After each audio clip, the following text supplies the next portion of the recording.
And I'm just interested in hearing where people are and how they're feeling and what's going on as we witness this. Yeah, it's been crazy up here. As you know, well, you may know it happened, 5 miles from here, from where I'm sitting. So hearing the sirens and seeing everything happen, we ended up having to close the branch early, and um, it just has made my life, just logistically made my work life a nightmare. But honestly, watching and communicating with some friends and just kind of looking at the carnage and then watching the videos, and then the only thing that could come to my mind is, wow, there was so much drama with the police when the Black Lives Matter folks were down there, and it just seemed like they were, you know, the Trump demonstrators were allowed to just run carnage. I mean, breaking the glass or breaking the windows out of the Capitol and climbing in through the windows and knocking down the barricades. It's like literally nothing like that could have ever happened. And I talked to I talked to a lot of friends via Facebook, via text. It's like, there's a picture. If you never understood what white privilege got you, then there's a picture of it, live and direct. When I watched it, the first thing that came to my mind was exactly what you're talking about. I was stunned, and at first, what I couldn't believe was the police seemed overwhelmed and unable to respond. I mean, they looked almost dazed and confused. You would see them sort of wandering around, moving away. They weren't arresting people. They weren't. I mean, it was very strange. And so there's a lot of uneasy feelings, a lot of frustration regarding what happened. There's a lot of frustration around law enforcement, because when it's rough on, especially as an African American man, it's rough to know Tamir Rice got shot for a pretend gun. Phileo Castillo got shot for saying he had a gun. And yet you had people breaking down barriers and breaking in windows into our state capitol. And I know there was one loss of life, but outside of that, there seems to be no repercussions of that. And it's frustrating for the most part. And I actually didn't hear about. My brother called me and said, this is happening. And I ran in to watch it on the television. So I had missed some of the earlier. They were already kind of in there, and I didn't see that until later. And that was even more shocking. When I got there, they were just sort of roaming around, and I had the same thought as you. I mean, and I absolutely believe it's white privilege. But I also, the other shocking thing about it is that our current president invited it, scheduled it, and incited it. And then, when Bush refused to call the National Guard and then said, you're very special people. We love you. It's just time to go home. That, to me, those are the two most stunning aspects.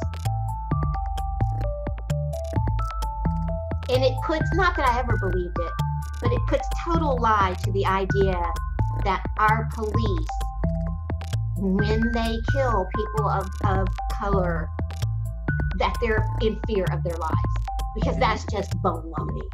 Absolutely. You watch that and you're like, that's baloney. These guys, if you're not afraid of these guys. But when you think about it, when they say in fear of the life or in fear of lives of others, I agree. The fallacy has been debunked, because they were hiding congressmen and senators under chairs. So if you're not in fear of their lives, and then what you're supposed to do, or what you typically say you do, is when I'm in fear, that's when we get confrontational. Well, you're hiding people, so clearly there's threat, and you're fearful of the threat, and yet you didn't respond in the same way that you normally respond.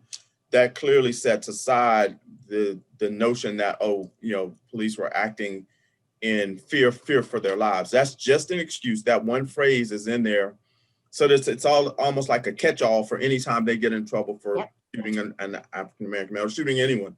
This is what the Capitol looked like during the Black Lives Matter demonstration. This is what they did when BLM had a peaceful protest. Nobody was armed, and yet, what happens when a bunch of white people actually ransack the Capitol? Nothing. It's just unbelievable. Ran up on the steps. Yeah. So right. Yeah. Well, and apparently set bombs throughout. Yeah. I mean, and they're armed. They were visibly armed. I know that we're not the first to make this observation, and there are people who are making the observation. But to me, what happened with law enforcement and what it means in the larger context of how broken our criminal justice system is should be one of the, if not the biggest takeaway from what happened. And then the second thing, which we've all known for a long time, is we have an unfit person in the presidency. And well, I woke up just in deep pain about it and disappointment, and I've been thinking about what that's about for me. But I at 14 when I started doing civil rights work, I think I just had a hope and wish that this country could be what it said it is, that there was that possibility. And all of my life since then has been just focused and centered around the notion that America can be what it says it is. It can claim its identity as a free, democratic country. And I think what I'm dealing with right now is that maybe that's not gonna be. Maybe that's, I guess I'm asking myself the question, has it metastasized? Is this like a stage 4 cancer for which there is no cure? And I don't want to go there because hope has always kept me going. So I don't want to go there. But that's where I am. I'm hurt. I'm disappointed. I got in touch with how much I love this country, which is not something I'm in touch with a lot, but this is my country. And I just feel just a deep sadness and heaviness.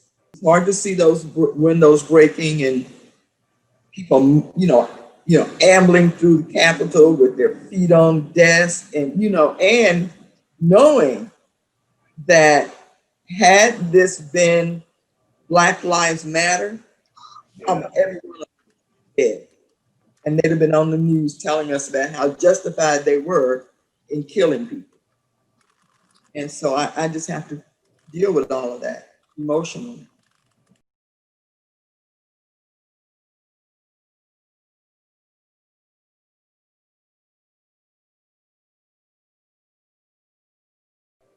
What I would say, I talked to my brother again this morning, and he had what I think is kind of a common reaction, that look how bad things have gotten, was the general premise. And I always think back historically, this country has never been what it claimed to be. In fact, the level of hypocrisy is stunning. And the fact that people live in kind of denial of that. And that's not to say that we shouldn't have the ideals, and we should, but we've never been very close to achieving them.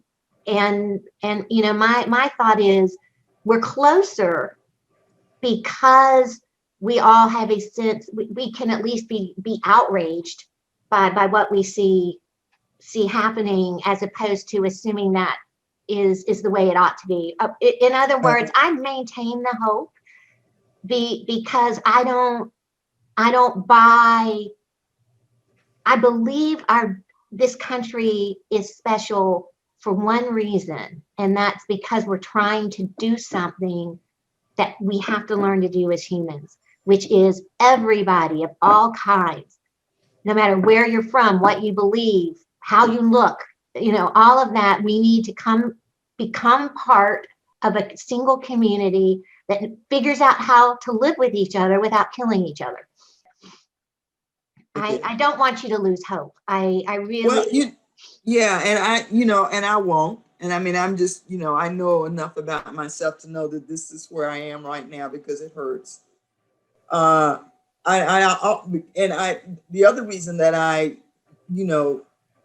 try to avoid this place that I am right now is that one of the times that I was here when I was a kid, just right after we'd done all this work in the civil rights movement, and my little 14-year-old, 15-year-old self realized, wow, things aren't changing as quickly as I thought they would after we'd done all this work. And I just got real cynical.